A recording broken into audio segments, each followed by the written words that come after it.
Welcome.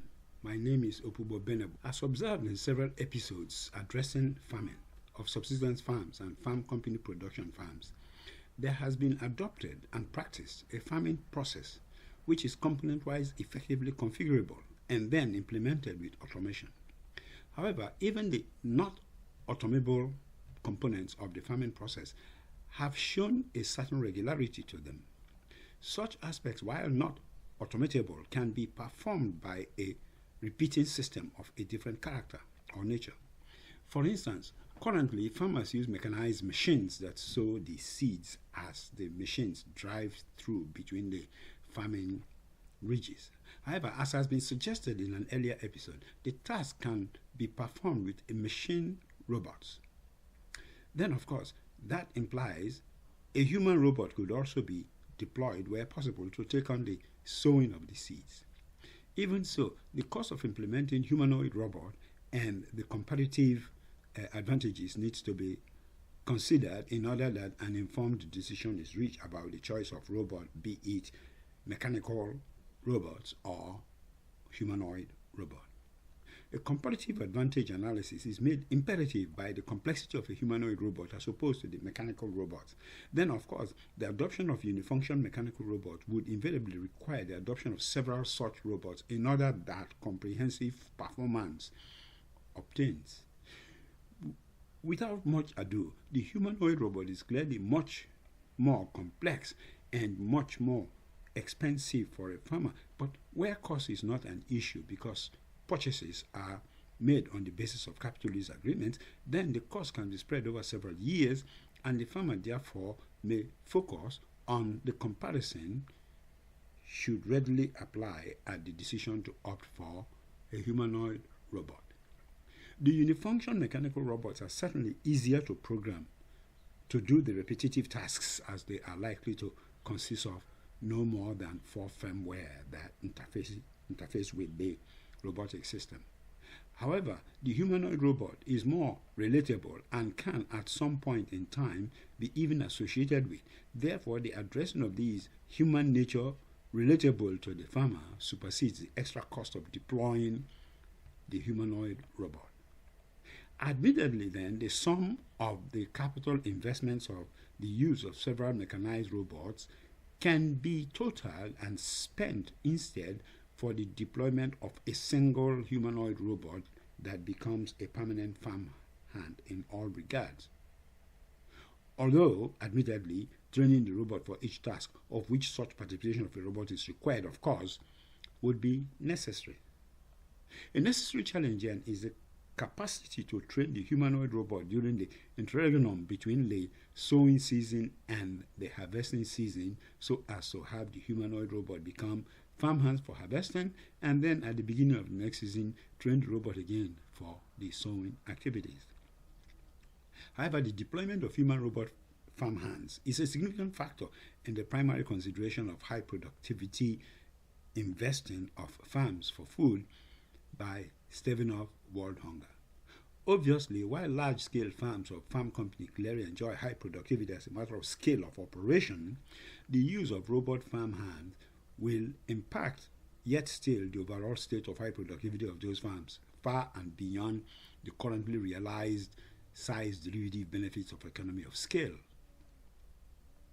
In synopsis then, this episode entitled Humanoid Robot Farm Hand for Farming Large-Scale Farms aims to proffer guidance on availing large-scale farms with humanoid robot for performing the repetitive tasks of farming, aims at informing farmer in crafting ability specifications for humanoid robot farmhand for guidance selection of farmhand robots, and aims also at provisioning list of considerations to the robot developer vendors as guidance to a requisite structure and functionality of a humanoid robot farmhands in alignment with the farming process characterizing the operations of the farming for food episodes.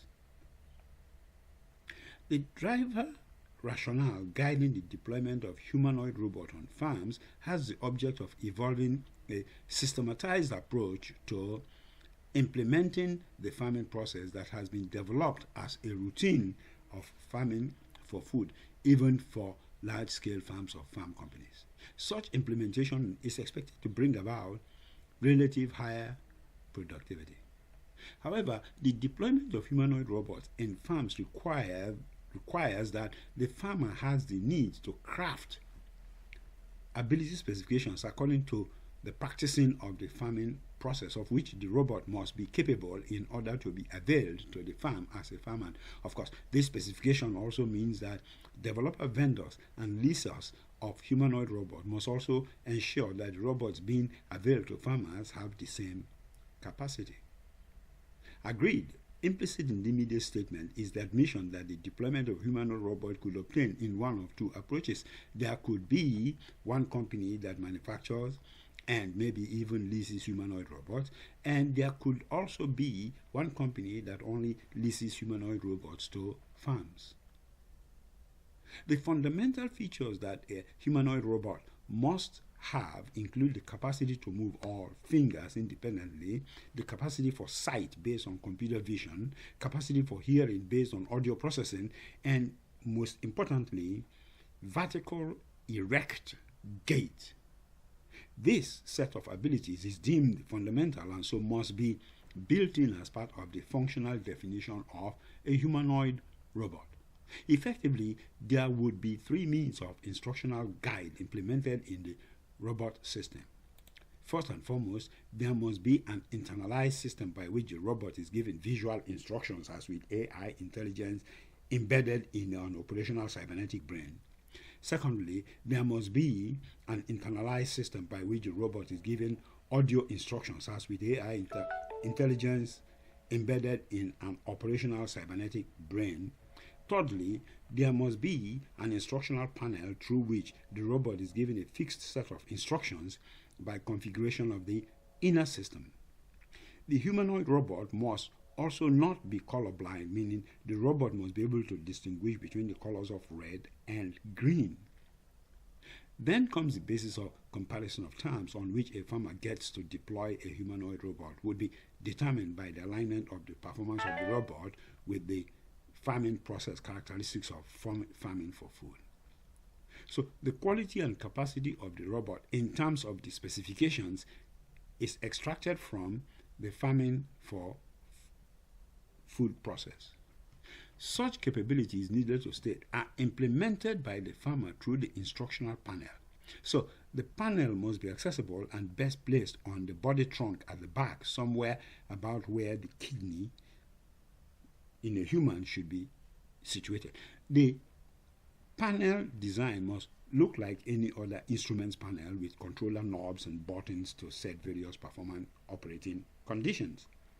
The matter of training the humanoid robot for planting seasons and then training the robot yet again for harvesting, as earlier observed, is addressed with the robot developed to operate by scheduling system and be such scheduler system into which daily task schedules are updated by the farmer.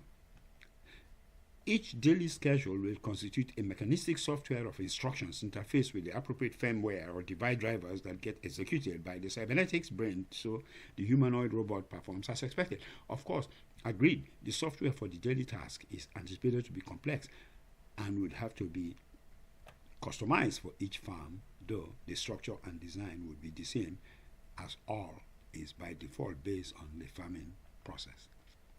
This humanoid level task performance software into which is organically integrated the firmware being executed through the cybernetics brain is all the difference between the mechanical robot and the humanoid robot.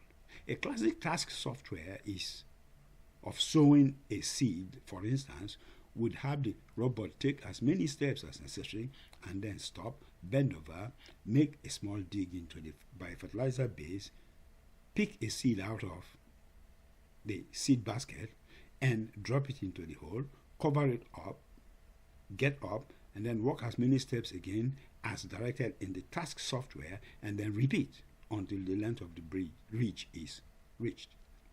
Clearly, task software with this level of complexity is not implementable on demand by a farmer, so the farmer would have to provide the farming processes practiced in the target farm to the vendors to use to develop the task software such that the farmer simply uploads the software into the scheduler system of the humanoid robot in the sequence that the tasks are to be performed.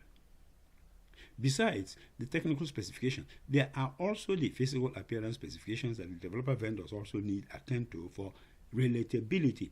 The robot would need to present the appearance of a human in just about every aspect. The knees and elbow joints, mechanical devices cannot be obvious. The entire body must be covered with a sort of latex fabrics such that it stretches at the knees and elbows and ankles as the robot causes movements in those areas, but should also reset when the humanoid frame is in the Homo erectus stance.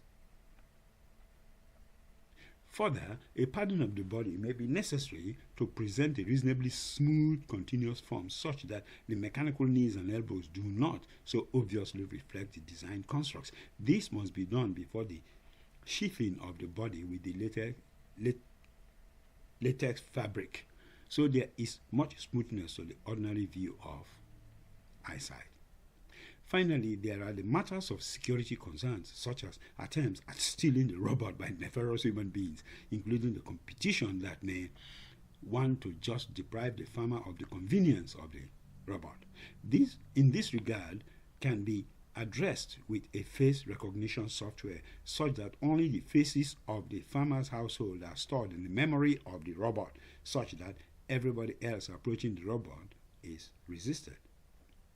Of course, there would be myriad other specifications of nuances that the farmer may consider for the developer vendors to implement, but that is entirely a customization case, and only generalities and generics are of focus at the moment. The conclusion that could be drawn here is that, in fact, every farm company, irrespective of the object of scale, be it commercial or industrial, has an operation that has room for the adoption of a humanoid robot to function as a farmhand. The realization is clearly a first step for technology developers working towards the development of farmhand humanoid products. Also establishes that the deployment of a humanoid robot should go a long way to relieve the farmer from overworking as to support work-life balance. Finally, the tools required to develop a humanoid robot are also shown to be currently available and mostly required integration by dedicated robotics technology implementation developers. And it is a wrap. On that note, I say to you, thank you so much for coming to listen to this observation about efforts aimed at elevating world hunger through subsistence farming by both urban dweller farmers and emergent country small farm farmers. You are truly appreciated, and if you like to get privileged viewer or reader information, access podcasts of specialized content, or access even vertically integrated concepts, then I implore you to join my support club and enjoy that privileged status. Meanwhile, while still here, do please take a moment and subscribe to the channel as you'll be informed of the publication of every new episode as soon as it is released. Thank you. Bye. Till next episode.